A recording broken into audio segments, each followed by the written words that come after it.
that sense of shame to me in some ways is like a cancer inside of a person that erodes them away and blocks them from seeing their goodness, their value, and the fact that we all have stuff.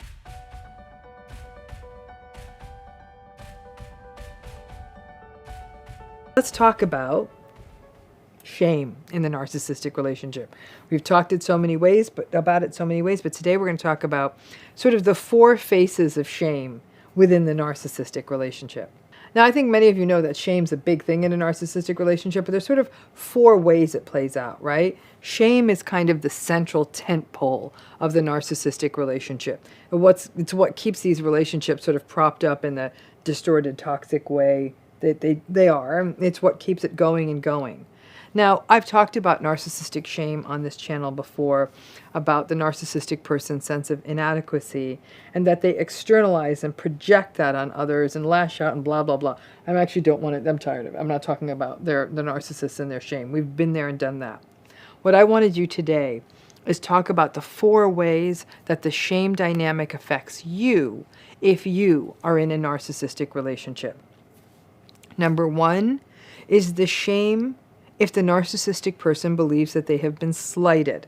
And when they believe that, then they attack. So this is the thin-skinned shame of the narcissistic relationship. You may make a passing comment, just a comment, on what they're wearing. You may talk about, like, say to them, hey, I thought that coworker of yours did a great job, or is a really nice person. You may give them some honest feedback on something. You may, goodness gracious, actually criticize them. You may actually compliment them, but not do it right. Whatever it is, if a narcissistic person perceives a slight or a criticism, then buckle up. It may even be that you didn't dress up enough for their birthday party or gush over them enough at their work thing. Whatever it is, because narcissistic people are so thin-skinned, if they perceive that you have slighted them, they will attack. They will either directly yell at you or start criticizing you or shaming you or become passive-aggressive and give you the silent treatment. But the challenge is that the things that you didn't even perceive as even a little bit critical are received as such, and this is what gives birth to the eggshell walking dynamic of all narcissistic relationships. Number 2 is the shame if they behave badly and you're hurt by the behavior and then they try to blame shift onto you. So, narcissistic people aren't psychotic, nor are they psychopathic. They actually do know good behavior from bad. They know what is a bad look. But their impulsivity and their entitlement mean that they don't always behave in a manner that they know is supposed to be better, but no, they can't be bothered. They don't have empathy, so they don't really care about that. But they do care when they look bad. So when they behave badly and it's seen by others, they don't like when that happens because it makes them look bad, and that means less validation for them, or worse. It may even result in criticism, and that takes us back to that whole thin-skinned thing. So let's just say they're rude to you publicly, or they shout at you, or cheat on you, or do something that's pretty universally judged as bad. And that gets found out by other people, and it impacts other people's regard or evaluation of the narcissist. Well, that doesn't work for them. They don't like it when people's judgment of them shifts into a negative direction, or that they are perceived as not being good, and so they get really angry at you. What? Yep. Again, they may lash out at you. They may even blame you for their bad behavior. They'll say, oh, whatever, mistake, it's your fault for this or that reason. So they feel shamed because they actually did something shameful. They don't care how it hurt you. People don't like their behavior and may even judge them. That means a loss of validation, which they also don't like. And since you are the person who is affected by their bad behavior, they take it out on you. Again, it may be silent treatment, it may be passive-aggressive stuff, but it's going to be blame shifting. And it feels like double jeopardy because you were hurt by their behavior, and now you're being punished for them feeling bad about themselves. Yeah. Number 3 is the shame you feel if you actually want to leave the relationship. People might say things like, are you sure about this? Do you really want to do this to your children? Or you're going to bring shame on your family, or how could you quit such a good job, or what kind of person cuts away from their family? You're so ungrateful. Those are just a sample. If you have other ones that you've been through, drop them in the comments. But when the day comes that you decide to end a narcissistic relationship, especially if it's a higher stakes relationship like a marriage or something, and it's been going on for a while, you can expect public shaming. People saying things to you like, are you sure? Did you think this through? Aren't there two sides to every story? You have been enduring narcissistic abuse, and most people will minimize it because it's just emotional abuse, and aren't relationships just difficult? And you are looked at sideways for not trying hard enough. You feel shamed for simply trying to save yourself, and that is an awful feeling. And number 4 is the shame you may experience if you want to stay in the relationship. You may feel ashamed that you are choosing to stay in something that is so unhealthy and invalidating. Maybe you hide how bad things are in your relationship so you don't have to endure the shame of staying in the relationship and feeling judged about it. People may ask you, how are you? And you'll say, oh, everything's great. We're great. Everyone's great. Meanwhile, your heart is breaking every day. But for whatever your reasons are, and they're your reasons, you stay. I get it. Maybe the mistreatment in your relationship keeps going, and people around you actually are noticing it and saying, oh, maybe you should go. Maybe you think like, oh, it's not that bad yet. But perhaps, I don't know, you've been repeatedly cheated on, or publicly embarrassed, or just being chronically treated badly. But you stay. Maybe you justify. You have your reasons. Maybe there are high-stakes reasons. For example, you have children, but you feel that you have to stay until the children hit an age where custody might become less of an issue. Maybe you stay in a humiliating go-nowhere job, but it actually pays relatively well or has benefits. Or you remain in contact with an awful family. This shame is very personal. By and large, unless there's physical violence, and then people will wonder why you don't leave, which again becomes its own form of shaming. Staying in a toxic relationship and having to fake it can bring shame to the person who stays, so you can't win either way. Shame is human poison, and we are in an era where everyone is either shaming other people or living in shame themselves, or both. So it's no wonder that the world is unraveling as we speak. Shame is completely unavoidable in a narcissistic relationship. You're shamed if it's going well. You're shamed if it's going badly. You're shamed if you talk about anything but the weather. You're shamed if you leave, and you're shamed if you stay. The mantra of these relationships is, and always will be, you can't win. And when it comes to shame, honestly, it's where all roads lead in every narcissistic relationship. The challenge is, whatever way you turn, you're going to keep coming up against that shame wall. So good luck. I'm going to take on something that a lot of survivors do to themselves. And drop in the comments if this is something you've ever done to yourself. Have you ever said to yourself, oh, I allowed this to happen? When you're thinking about your narcissistic relationship, you may look at a mess or an argument and say, yeah, this is my fault. I let all of this happen. Let's talk a little bit about that shame that people feel when they believe that the whole mess that's been created by a narcissistic relationship is something that you allowed to happen. So many survivors look at the wreckage of any kind of narcissistic relationship, especially if the relationship has gone on for a long time. And beyond just the head shaking, the sadness, the anxiety, the anger, the rumination, the helplessness, there's often another sentiment that I allowed this to happen, right? When survivors tell me this, and many, many do, I do look sideways at them and say, come on again, you allowed what to happen? They will reiterate, I allowed this to happen. I allowed this mess to grow and hurt other people because I stayed, because I tried to fix it, because I believed that they would change, because I chose them in the first place, right? That's what they believe. So in essence, when a person says that I allowed this to happen, they are saying that I am responsible for this mess because I actually tried to make this relationship work, because I gave this person a second chance, because I forgave them, because I believed that they could change. Then the survivor goes a bridge too far. And in essence, by saying, I allowed this to happen, it's basically taking responsibility for another person's toxic behavior, which is what most survivors within narcissistic relationships do. I have witnessed people do this in long-term committed relationships and marriages. I have witnessed people do this with family members. I have witnessed people do this in workplaces. They look at the mess and they believe, it's me.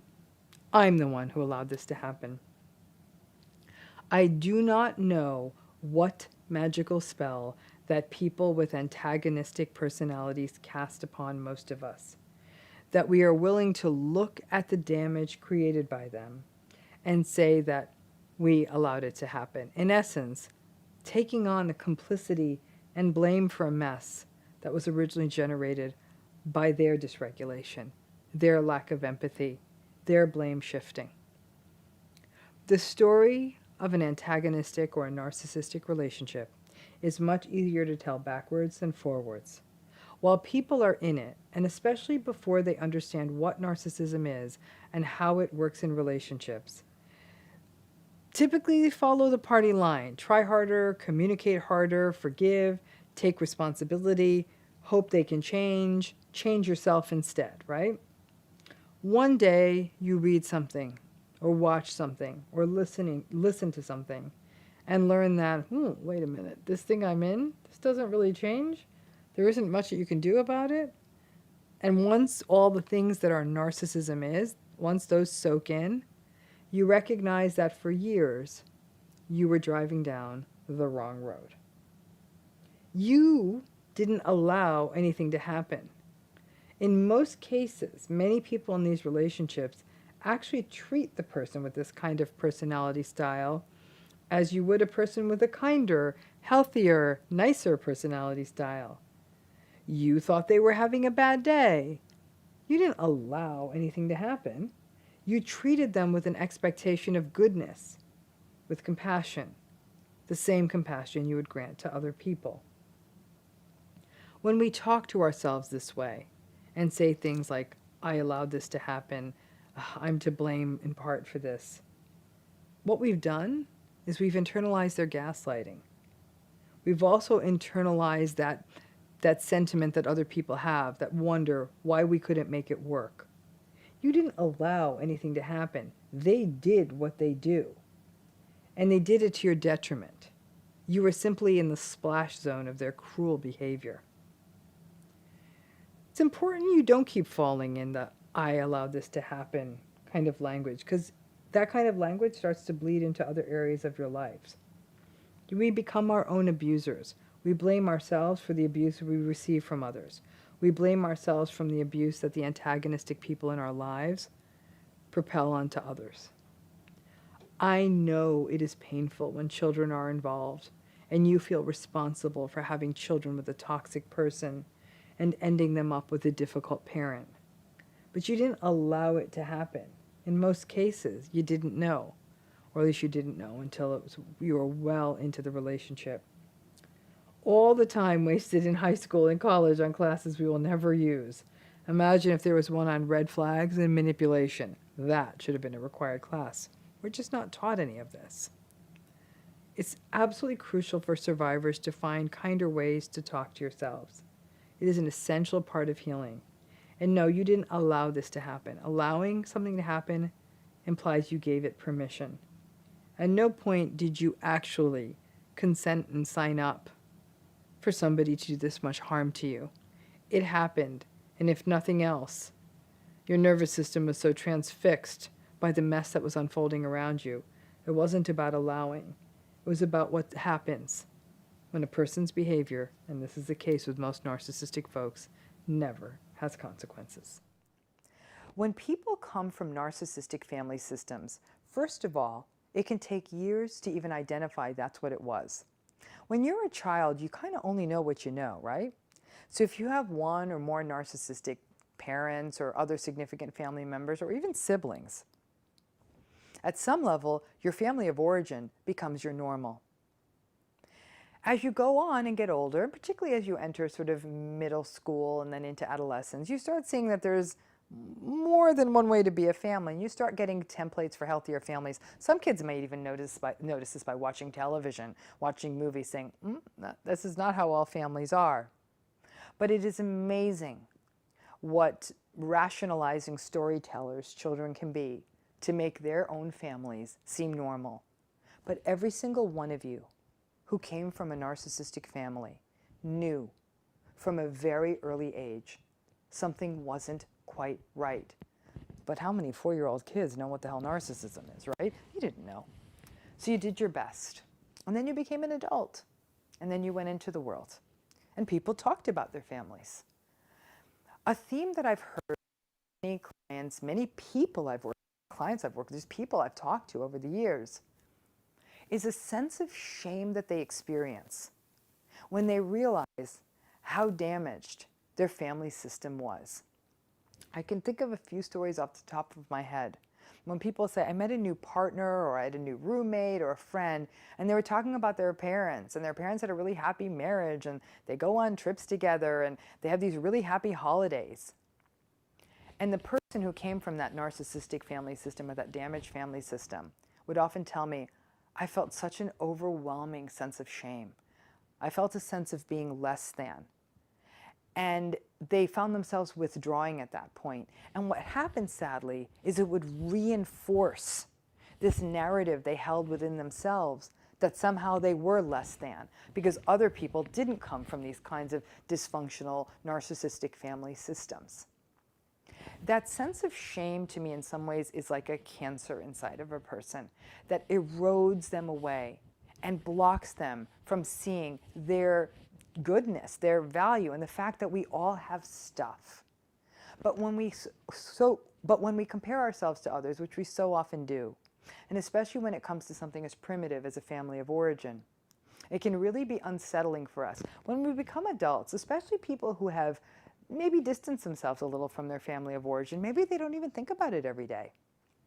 But then they'll have that kind of a conversation, and it'll hit them like a ton of bricks.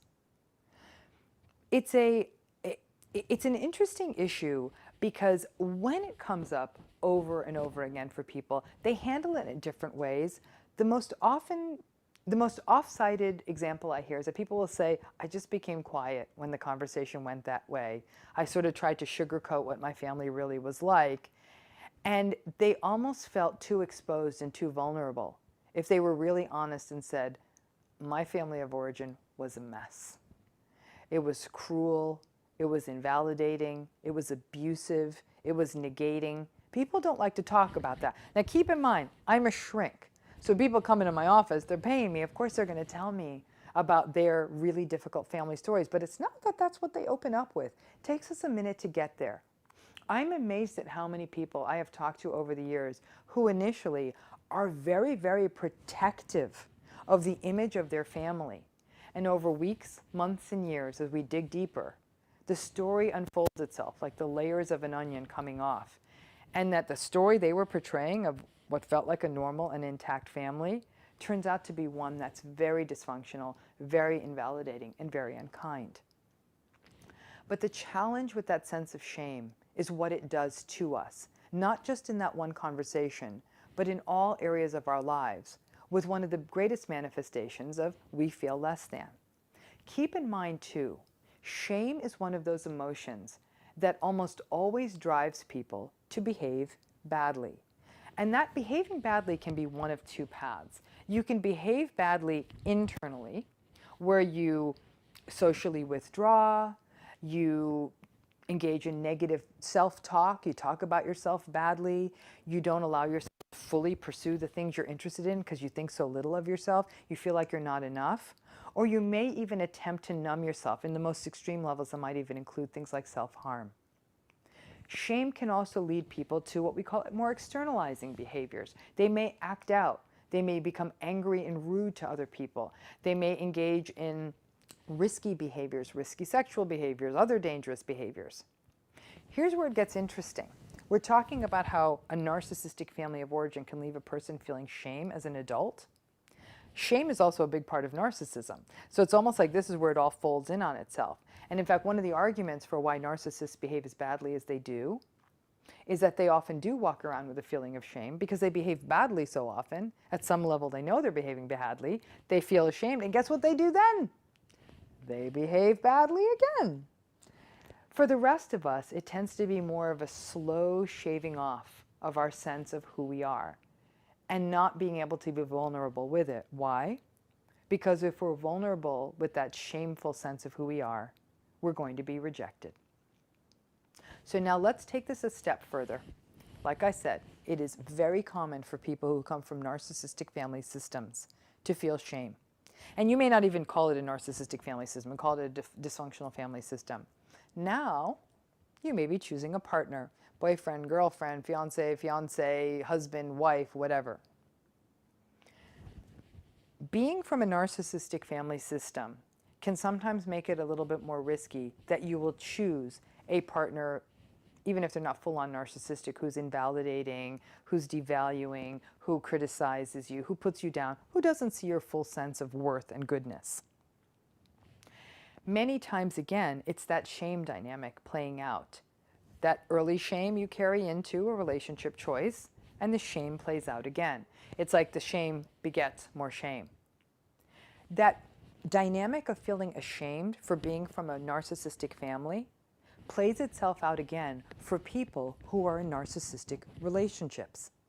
People who may have a narcissistic partner, husband, wife, spouse, partner, whatever, often feel very ashamed, especially when the relationship goes south, and especially if the relationship ends. They feel ashamed because they're in an unhealthy relationship. They feel ashamed because other people seem to be in healthy relationships. They feel ashamed because other people's partners aren't always talking to them in a disrespectful way. They feel ashamed because their partner's cheating on them. They feel ashamed because someone else is cheating on them. They feel ashamed because the relationship didn't work. All of those things combine then to a person doing what many people who are ashamed do, to isolating, to not getting help. I can't tell you over my career how many people have come into my office. One of the first things they say in the first 10 minutes that they're a little bit embarrassed and ashamed to be sharing the story. There are no shameful stories. You share them, and once those stories come out into the light, in many ways, that's when you master them. This is where you see, for example, in Brené Brown's work, that power of vulnerability. It really allows you to eradicate and address that sense of shame, because vulnerability is, in fact, the most beautiful part of yourself. It's what makes you human. It's what makes you poetic. But when you come from a narcissistic family system, you're taught that your vulnerability made you weak, that your emotions made you a target of abuse. Your vulnerability put you at risk. Why the hell would you play? If you knew that your vulnerability put you at risk, why the hell would you lead with that as an adult? That cycle of shame through a life that comes from your family of origin, that you may be carrying quietly as an adult, and that you may carry into other relationships, is a critical focus, an issue that many people who've been through any form of narcissistic relationship experience. Another example of where we might see this is, let's say a person who works in a toxic workplace environment is harassed, demeaned, diminished, demoted, or maybe even fired. I'm amazed at how many people who've endured harassment of some form in the workplace actually feel ashamed. They weren't the perpetrator. This was something that was done to them. But it highlights again that dynamic of being in those relationships and how they often trigger and activate that shame dynamic. One of the key pieces of work I try to do with clients who are experiencing narcissistic abuse is cut to the core of that shame. Because that shame is something within themselves that's imprisoning them. And so often it comes from that font, those legacy issues of the narcissistic family, of feeling that you came from a damaged place. You may very well have come from a dysfunctional family. That doesn't make you damaged. That is simply a part of your story. But if you carry that identity, that you are somehow shameful or damaged, the choices you make in your life are going to be in line with that identity. Your narcissistic family has already harmed you enough. Don't let them keep harming you by holding on to the identities they put on you of you being less than, because they didn't have their psychological houses in order. Please pay attention to this dynamic. For me, it's one of the most devastating things I've seen when I've worked with survivors of narcissistic abuse.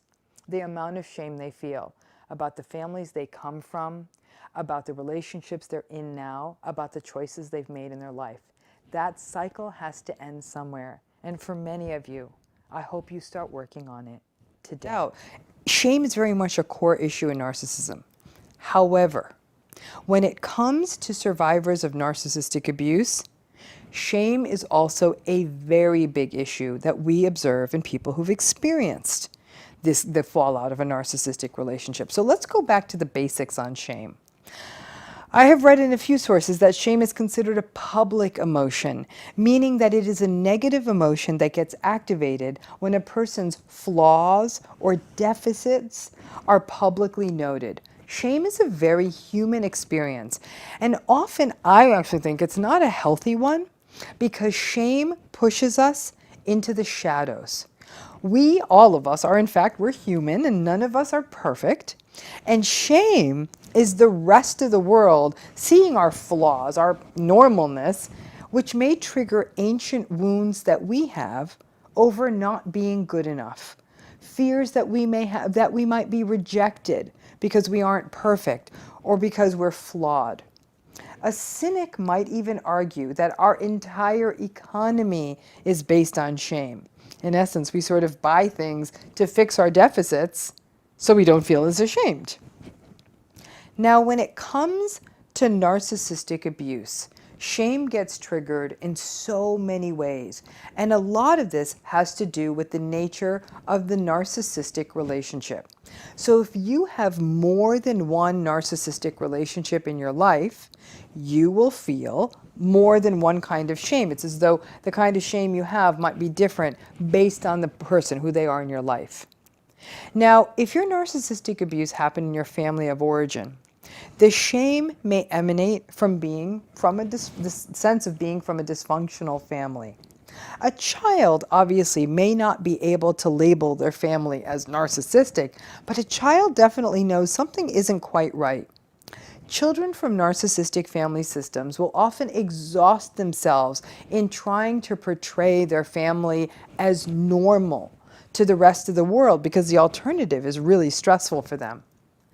As a child spends time with other children, for example, and perhaps sees how other healthier family systems operate, there can be tremendous shame when they think about the patterns they're experiencing in their own narcissistic families. Now, interestingly, this shame pattern for children from narcissistic families, you'll often see in these children, they'll often have a very rich fantasy world. Their fantasies might be things like, maybe my parents are going to get a divorce, that might actually be kind of a relief, or that their parents might finally change and stop invalidating them, or perhaps in a bigger fantasy, new parents will sweep in and replace their narcissistic parents, or new siblings, or anything, all kinds of fantasies about escaping the family. You can also see the grandiose fantasies in kids who come from narcissistic families. In these grandiose fantasies, the child might have fantasies over becoming tremendously successful, that they win every sports competition or school competition, or that someday they become famous and make a lot of money, and then maybe their family will finally notice them and praise them. But throughout of all of this, the core emotion being activated is shame, a sense of shame over a family that isn't good enough. That reminds the child that they aren't good enough. Now, if this is your intimate relationship, shame also consistently surfaces as a part of narcissistic abuse. Many times, it's shame about feeling that you made a bad choice and that you can't escape it. Sometimes, it's the shame over how problematic and dysfunctional your relationship is, but you have concerns about outing your relationship and outing your partner and how difficult they are, and that might reflect, for example, poorly on your children or on you. In many cases, you may not be ready to leave your narcissistic relationship, and shame can end up leaving you very isolated because you may not want to talk to other people about how bad your relationship has gotten. Because if you do not leave the relationship, then there's not only this concern about how negatively people will view your partner and your relationship, but also that you may feel shame over choosing to stay in something that's so broken, which now people know because you told them. So instead of that, you may just sit alone with it as you figure out sort of your next move, which now you're doing in a vacuum because you're not getting feedback from anyone. This sense of shame, when it is your close relationship, can get magnified in so many places. For example, when the world gaslights you and tells you that, oh, come on, I'm sure your marriage isn't that bad, or you're making too big a deal out of what your wife is doing, or gosh, come on now, these things happen, maybe you're just being too sensitive. When other people say those kinds of things to you, and you put that on top of the gaslighting you're experiencing in your relationship, these words ring so loud in your ears, and you feel ashamed at failing at a relationship, and then blaming yourself, and again, isolating yourself. There is also the shame so many people have that you're the one who made this mess by choosing this person. If you had a choice, obviously, in choosing this person, obviously I know that there are people out there who had less of a say in who they ended up marrying. For example, if you had sort of a required relationship or a heavily arranged marriage. I'm not talking about that. But you may feel ashamed you made a bad choice, that you didn't see the red flags, or that you did see the red flags and you ignored them. In fact, more than a few times, I have observed people going through rather contentious divorces and being told that, well, the court isn't here to fix your bad choices. So it ends up becoming a shameful mistake you end up paying for a lifetime through problematic custody for your kids or financial ruin. Because shame is a public emotion, society plays a big part in it. We live in a culture of relationship grandiosity. If your relationship isn't insta-perfect, or if you end your relationship or get a divorce, there is so much judgment out there about it, and this sense of failure people walk around with. And since most of the world does not understand narcissistic abuse, when you try to explain it, should you try to explain, for example, what has gone wrong in your relationship to other people, you may get blank stares or judgmental people telling you, well, you shouldn't diagnose your partner and call them narcissistic, and that you're being too harsh or you're being an armchair psychologist. Somewhere along the line, too many people got the message that marriage is supposed to be some sort of endurance sport, and that there's some kind of medal for those who make it last, no matter how horrific it is. These kinds of societal judgments foster shame. And honestly, you need to be some kind of Jedi to be immune to these societal judgments. These kinds of judgments hurt. And cultural issues don't help.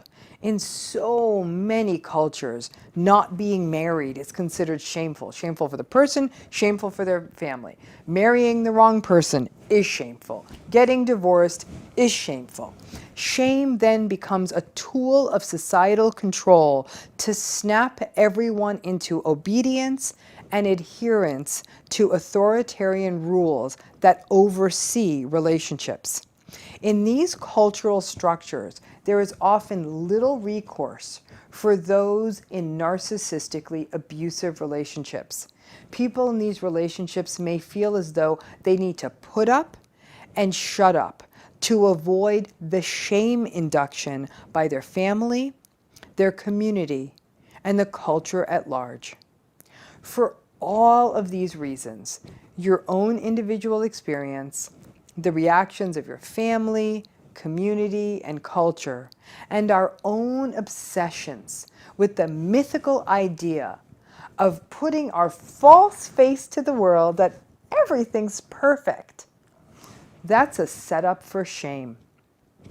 And people in narcissistic relationships of any kind, family relationships and partner relationships in particular, know that these feelings of shame persist for a very, very long time, sometimes a lifetime. Shame is dangerous because it isolates you. It invokes more negative emotions and can keep you stuck in these narcissistic relationships. You end up just channeling an inauthentic version of yourself to fake it and avoid the shame. But then you lose yourself and give up your authentic self to make it last.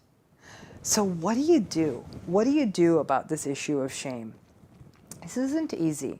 First, and more than anything, start learning to speak your truth.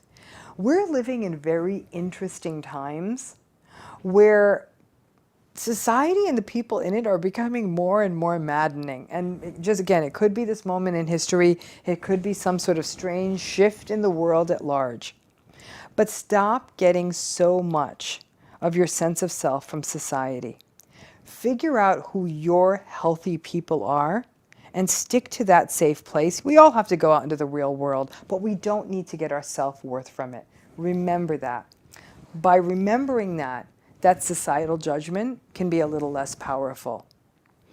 Number 2, therapy becomes a very important space to air some of what feels like this forbidden stuff out to a neutral observer, and I hope a very empathic observer, who can hear this and help you understand these core issues of shame and how they may have, for example, led you to get isolated or hold back from talking about things or even keep you stuck in a bad situation.